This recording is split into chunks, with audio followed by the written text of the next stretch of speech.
So in 2022, did you hit all of your goals? Diana, welcome to Reality Coaching for Writers. Hey, Eddie, good to be here.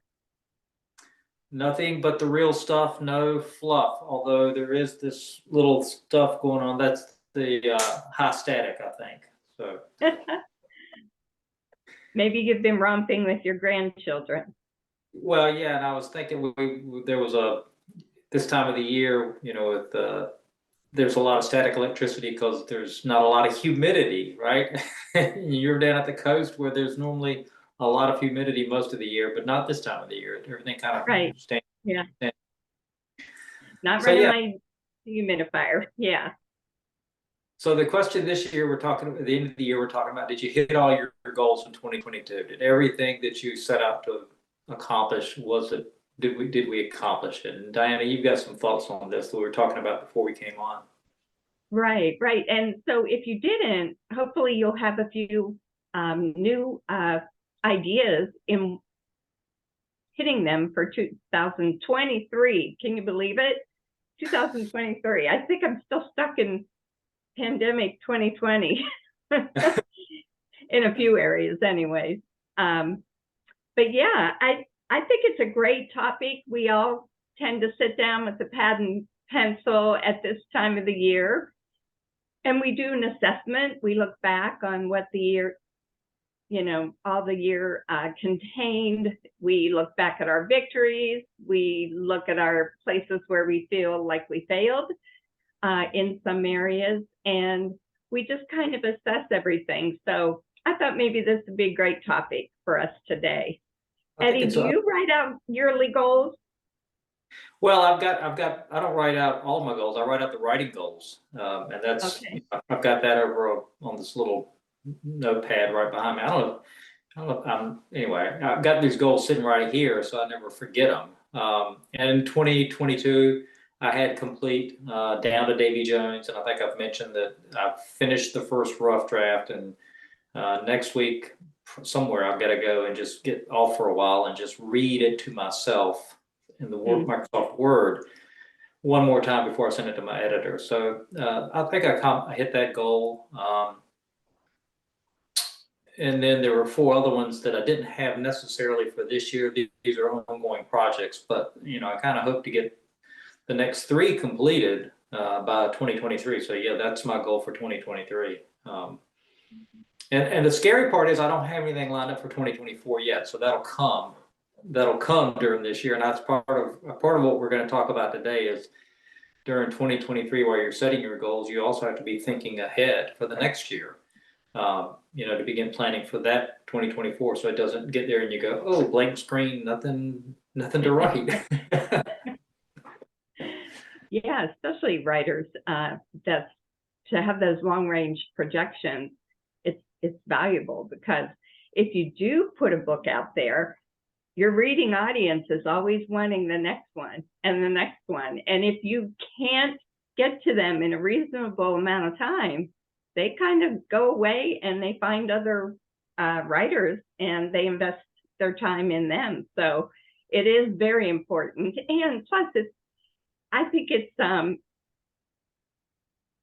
part of if it's part of your calling and ministry, then you're going to be also the person that loses when you aren't using your abilities in that way. You suffer for it too, not just your reader. Yeah, there was a great Facebook post this week about a man I admire. I read his work a lot. His name's Barry Bennett, and so he's out of Colorado, and he's a good Bible teacher. Yes. But he had a short thing about this concept of we kind of get stuck in places and we go, well, let go and let God. And it becomes almost a fatalistic last-ditch Hail Mary. Well, I can't do anymore. God, you take over, and we'll see what happens. And his point was, that's not scriptural. There's almost nothing in Scripture to validate that concept. And he begins to list the verses where Paul says, take hold of, take hold of, take hold of. And we still have to let God do his part, but we don't just let go. we're taking hold of his promises, taking hold of the faith that he's placed within us, and continuing to persevere. Right. Which I thought was kind of a great way to end this year, because we do get, this is that week of the year, a lot of times where we're tired, and we have a chance to reflect. Maybe we sleep a little bit later, take a few more naps, eat a little bit more than we should. We kind of let go and binge a little bit, because we know next week the new year hits us and we're going to have to start with a lot of energy. So, Right. yeah, there's a moment to rest, and then we pick up what we have in front of us and go from there. I listen to a life coach often, weekly.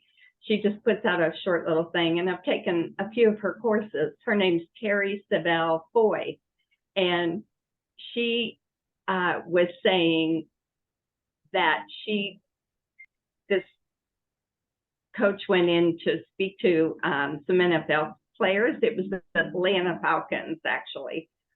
Is that right? Yes. Yeah, Atlanta Falcons. And so the coach went in, this life coach went in, and he said, okay, I want you guys to list down all your goals. And of course, they were all like, beat this team and no injury year and all this stuff, and Super Bowl long-term goal, maybe salary, what they really wanted to acquire as far as salary. And then he told them to just tear it all up, throw it away.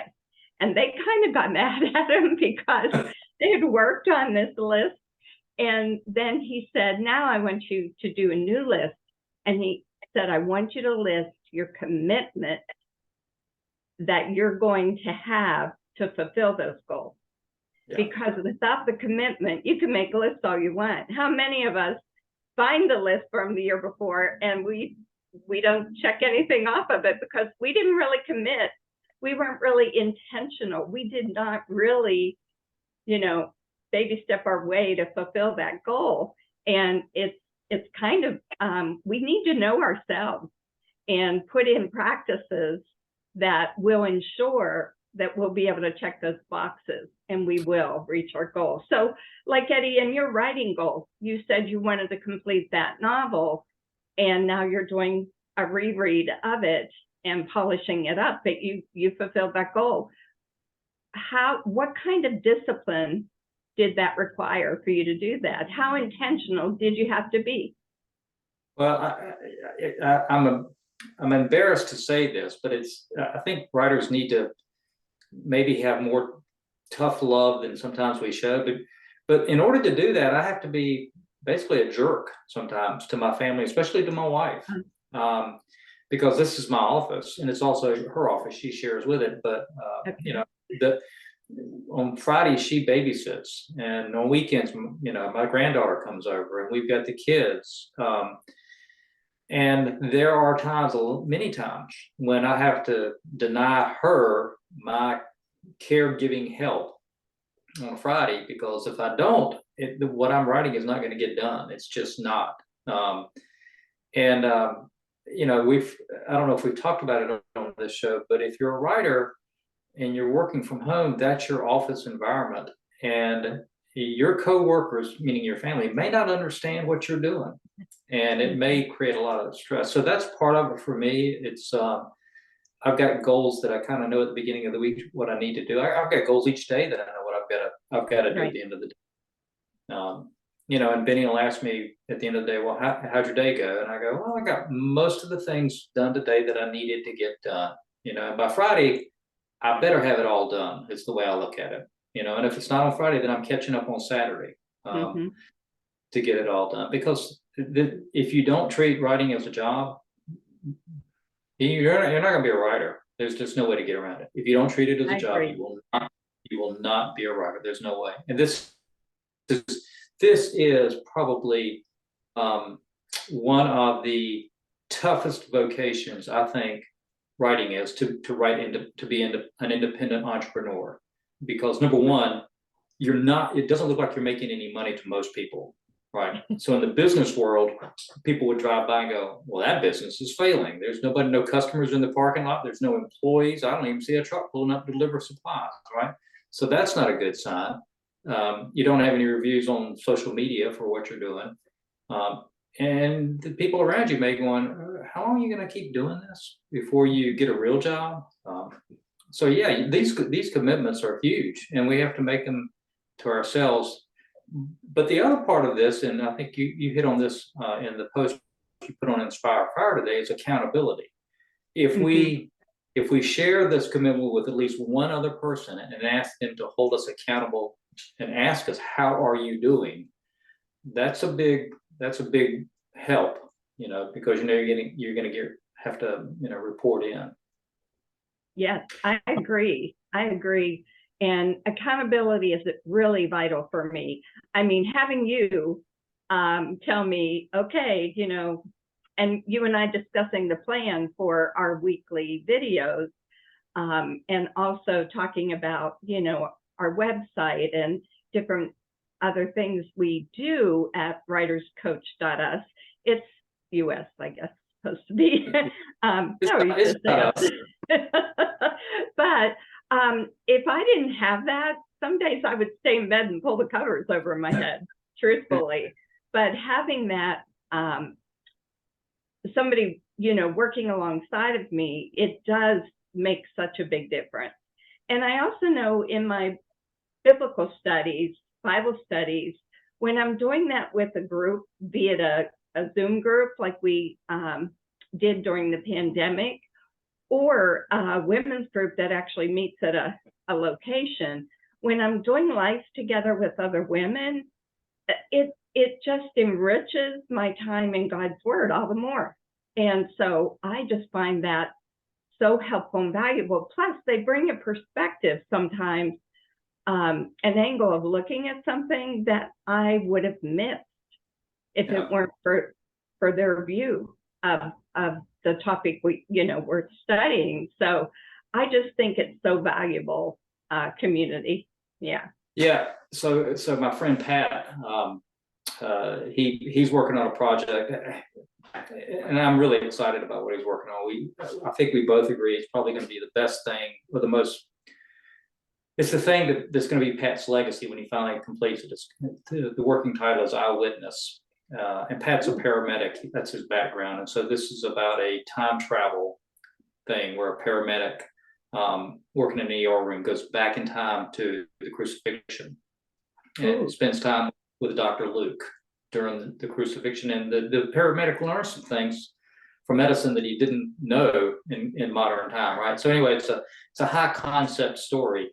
Pat had asked me, he's like, well, when do I need to finish this? Because he doesn't have an agent. He used to be with Heartline. Right. Doesn't have an agent, and he's got a life and everything else going on. I was like, well, I think you need to get it out by 2025. I said, I think that's probably when the cutoff date's going to be for a lot of Christian works being accepted into the marketplace. And I just had to throw a date out there. Cindy came back and said, I'll give you to the end of 2023. And he said, what?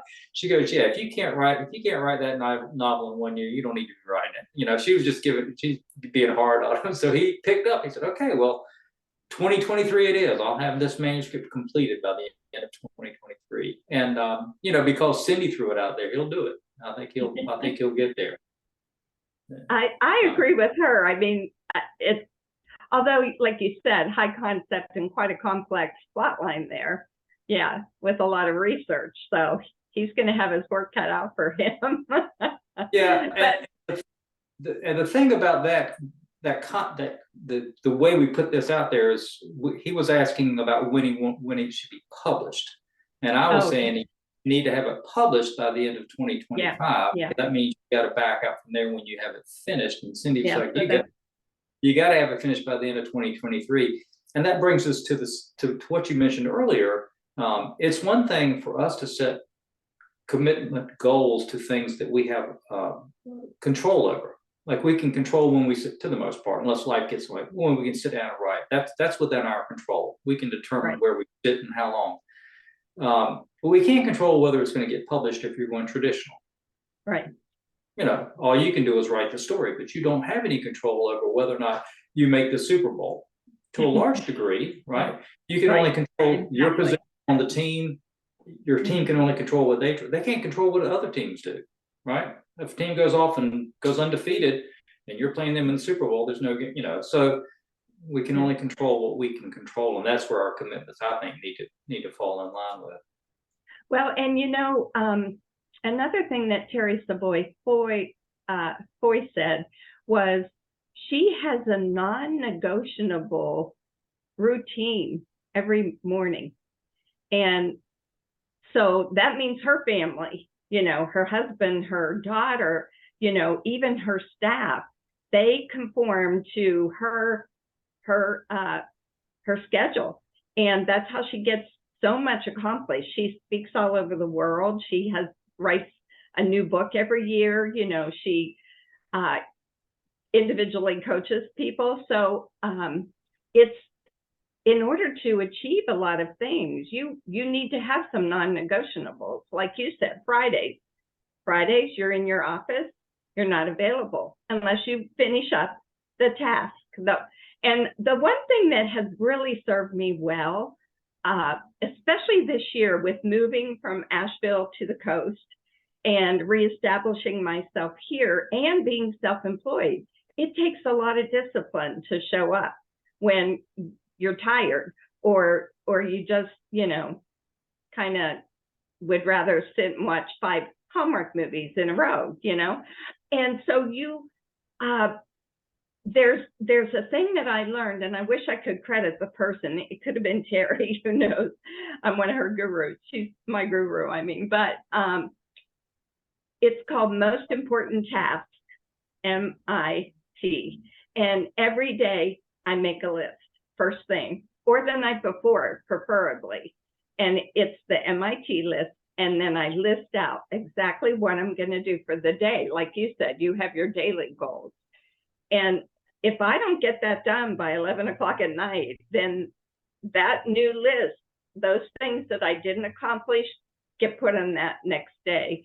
And I rarely go more than 2 days without finishing all of those off. And because I've disciplined myself to do that, it's made a big difference in productivity.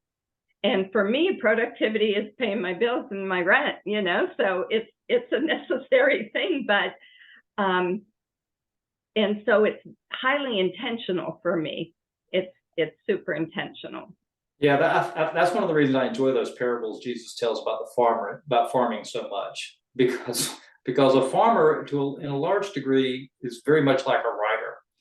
Because farming, back in the old times, you're kind of isolated. Same thing with shepherd. You got you and a bunch of sheep. That's your field, and you're either growing it or the wolves are taking it, one or the other. And farming, you're out there. It's hot. It's kind of like that video you sent today, and I hope you're going to share that. When at the end of this episode, we'll include that. But that video of, we can do everything, but God's the one who provides the rain. He's the one that provides the rain, and so you can go out and till the soil, plant seed, keep the bugs off, and keep the weeds out and everything else. But if there ain't no rain, all of that, none of it's going to make any difference. But the flip side is, if we don't do our part and the rain comes, there's still no harvest. So it is a partnership. And for me, it's the writing. That's part of it. That's actually the fun part of this job. And then there's the marketing. That's the other side. You have to. I think you should be setting commitment goals for marketing. I mean, I've got a goal for how many reviews I need to get for each of the new books that released this year. When the Medium Well came out in March, my goal by the end of the year was to have at least 60 reviews for that book. That's work. Yeah. It's not even fun work. It's just work. It is. You're right, because you have to put yourself out there. And as a creative, I think a lot of creatives would rather stay in their cave and create, but to step outside of the cave and then put yourself out there and actually ask people that have read your book and enjoyed your book to write the review. It's not a comfortable space all the time, so I agree. Yeah, that's something you have to commit to, though. If you, Yeah, I mean, that's the work yeah. of being a writer. One thing the one commitment I do not set is sales. I don't look at unit sales.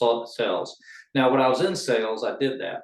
When I was selling outside years ago, selling printing paper, that I had a sales goal, but I had more control over that because I could go out and meet the customers.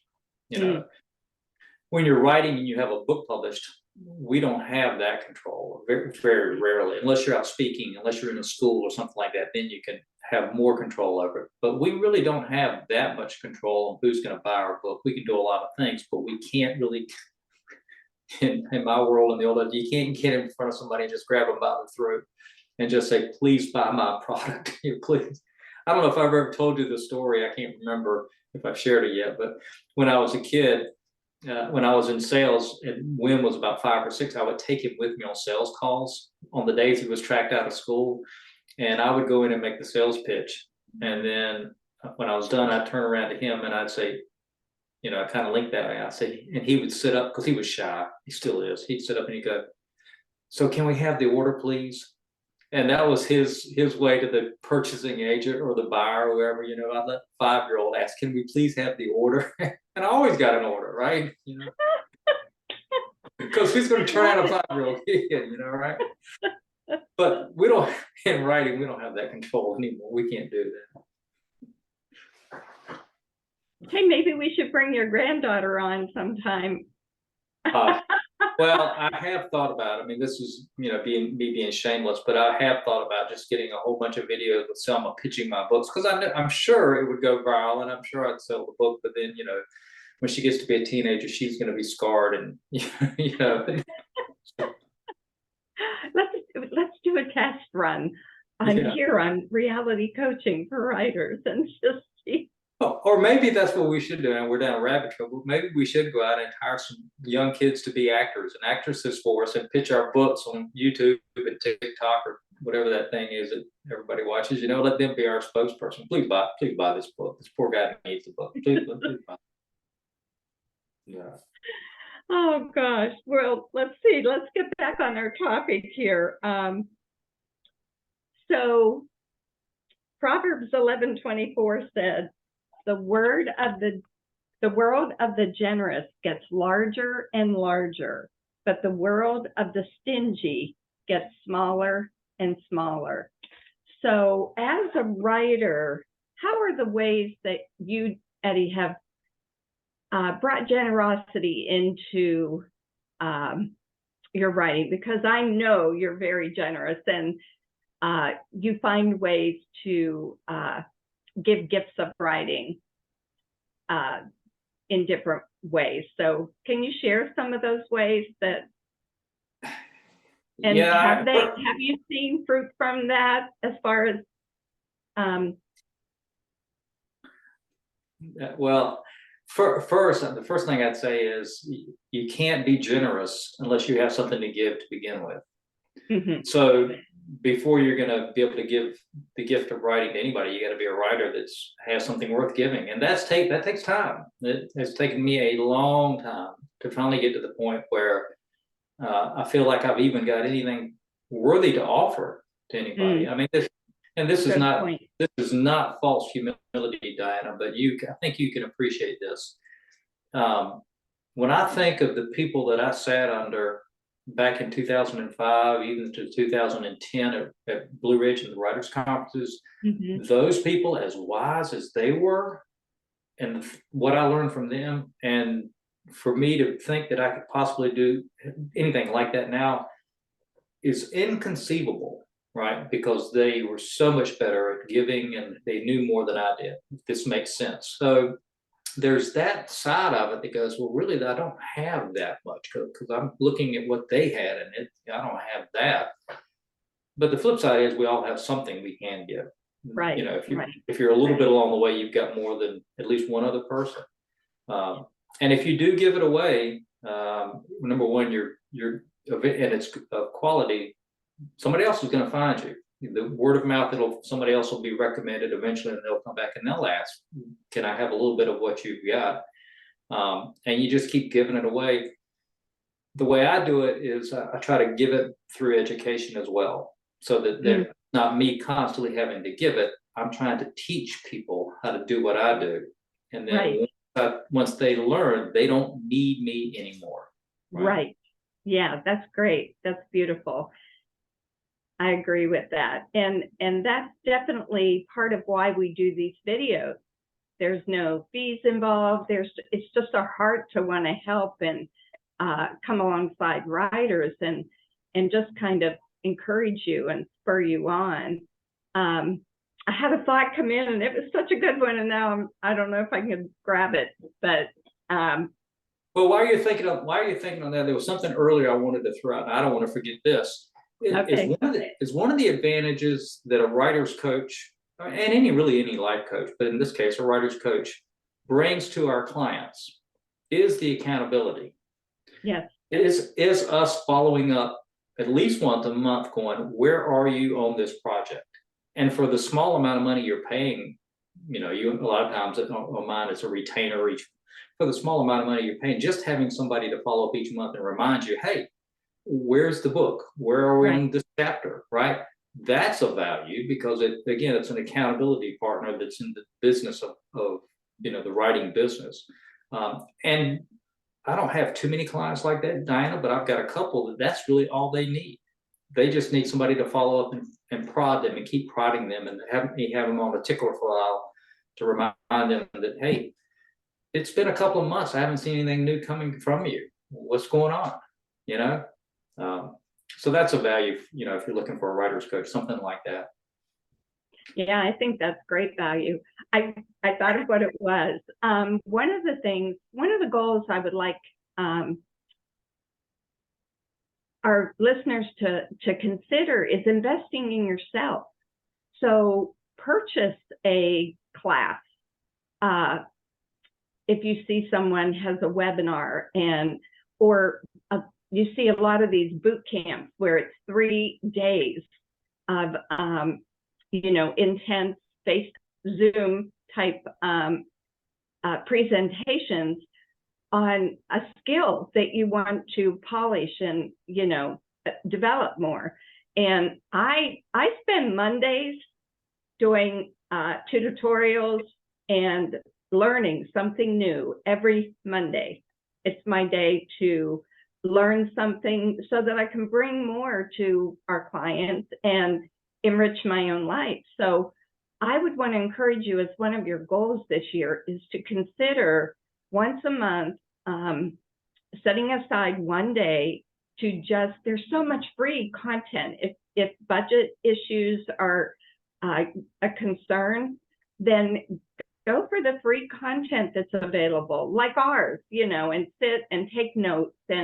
But there's so many others out there that are teaching and offering really good things, that because people that are successful are constant learners. They're constantly learning more. Yeah, So I would that's say, something. Yeah. I would say do that, and don't just watch it one time. Like, watch it the first time through, and then come back the second time with your Microsoft Word, your notebook, whatever you want to do, and then start pulling out the stuff that really spoke to you, that you really found a value, and write that down. And then come back a third time and go through it a third time to see what you didn't get the second time through. It really didn't resonate as much, but the third time, there was this one more nugget over here. I'm glad I found that. And by the third time you do that, you've probably and there you go. You've got your book. That's the way. These are the ways that writers become great writers. By learning from others. And I was looking in here because generally I don't see it, but I'll underline extra underlines or whatever. But normally I'll go that third time through my notes, Eddie, and I will highlight the things so that then later I can just go back and read the highlighted version and just refresh myself. And it's so helpful, because so many times I do it even in my personal devotions, because so many times Holy Spirit is highlighting something specific and my memory is not what it used to. I don't trust it. So I write it down I highlight it. And then when I just only have a few minutes that day, I'll go back and just run through the highlighted part. And then I hop in the car, and while we're going down the road, I bring those highlighted parts with me and before the Lord, and we just kind of talk about it, and it solidifies it more.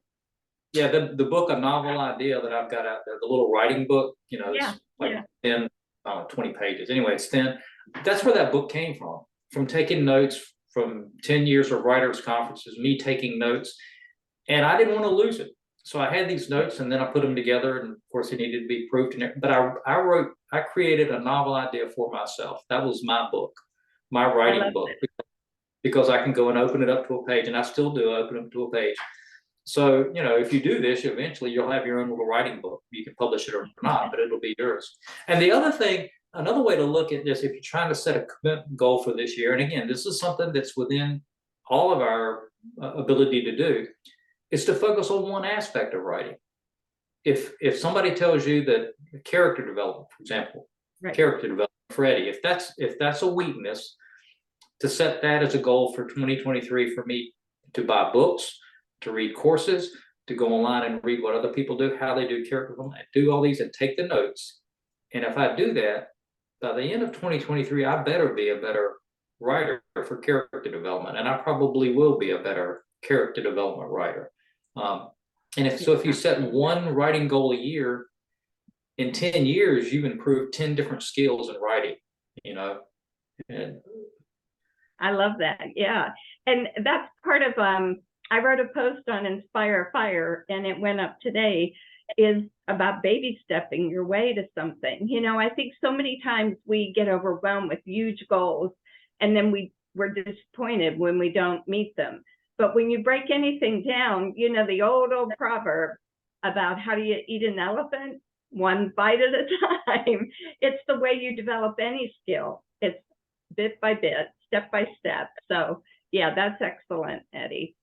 Well, you wanted me to close out with Pastor D'Angelo's short little message, and I'll link it in our comment section below because he says it so much better than I will. But he was talking about, and Eddie hinted at it, but he was just talking about we can bring our best effort to anything, and all our fleshly skills to the marketplace. We can become a lawyer. We can do everything in a most excellent way. But unless God reigns on it, it will not have the influence or the effect that God intended for us to have in the world. So God is the rainmaker. Our dependency is to show up and do our part, but then trust God to do his part, and to always walk in concert with him. And we will see so much of a better result when we're working with him, when we're partnered with the rainmaker. Yeah, and I'll close with this, because I saw that video and I was thinking, what would happen if it kept raining in this one spot, and your field was just over here, you know, like in the Serengeti or someplace like that. The rain would come through and it would pour down in this one spot like every day, but your field's over here. Well, the wise farmer is going to eventually figure out, if I can just get a chute over here to capture some of the rain and divert it to my field, right? And that got me to thinking, and this is why I'll throw a shout out for, I think it's A Christmas Story Christmas. So the story about Ralphie and the Christmas stories, and I put that on Facebook. Oh, yeah. So they did a remake of that. And it's actually a writer's story. So if you're a writer, I encourage you to watch that movie. It's a new movie. But anyway, a writer may be in the wrong part of the field. Is the point? We may have planted over here without even considering that the rain continues to fall in this one spot. So we're over here hoeing and tilling in this one spot that's not getting any rain, and God's going, dude, that's where the rain falls. Move the plants over here. So that would be the thing I would encourage us to do in 2023. Look at where the rain is falling and go put your seeds in that area. Oh, that's good. That's good. And be willing to make that adjustment. Yeah, Yeah. that's a big, Oh, that's I a like big that. move. Now, what's the remake of the Christmas Story with Ralphie? What? It's a weird, I say it's weird because I can't remember it, but it's A Christmas Story Christmas. Oh, okay. Okay, I'm going to check it out. I love movies about writers, of course, but I also love the Ralphie story too. You're going to shoot your eye out, right? Yeah. Yeah, the spoof part and the funny wasn't as funny as I hoped, but it had a good message to it. It resonated with me. Not everybody resonated with me, but I'm a writer, so of course Yeah. it resonated with me. Well, listen, this has been fun. I think we've had a great 2022, Diane. I think we've done well with Writers Coach, and we'll do even better next year. We're getting a lot of views on YouTube now. People are beginning to hear about us. So if you've got a writer friend out there, send them to us. Again, this is what we're here. We're here to encourage. Yeah. We don't know what the end of 2023 looks like, but we're going to be around as long as we can. That's right. Yes. Thank you for listening. Have a great Happy New Year, everybody. Yes. Happy New Year to everyone.